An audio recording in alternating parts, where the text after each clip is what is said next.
Ano ang astral projection o astral travel?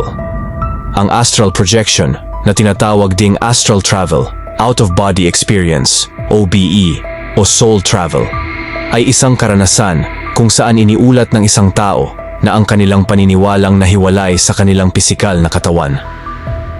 Sa panahon ng astral projection o astral travel, maaring maramdaman ng mga individual na sila ay lumulutang o naglalakbay sa ibang kaharian o ibang mundo.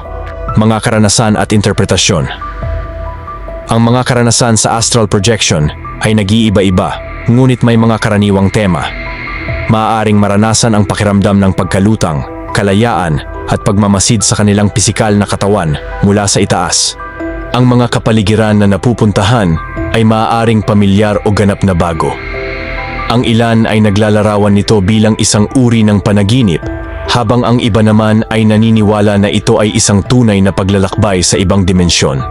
Bago tayo magpatuloy, follow o subscribe muna Kalufet. At kapag nagawa mo na, maraming salamat. Mga teknik at paraan. Maraming mga paraan upang subukang makamit ang astral projection o astral travel. Kabilang ang mga pamamaraan ng pagre-relaksasyon, pagmumuni-muni at paggamit ng mga visualisasyon. Ang rope method at wild method ay dalawa sa mga kilalang teknik. Ang mga ito ay nangangailangan ng pagsasanay at mahabang pagtiyatsaga sa pag-aaral naman ng siyensya. Walang ebidensya na sumusuporta dito at bilang isang tunay na phenomenon.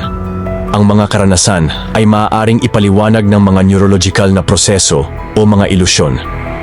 Gayunpaman, maraming ulat ng mga karanasan ay patuloy na umiiral sa paniniwalang ito.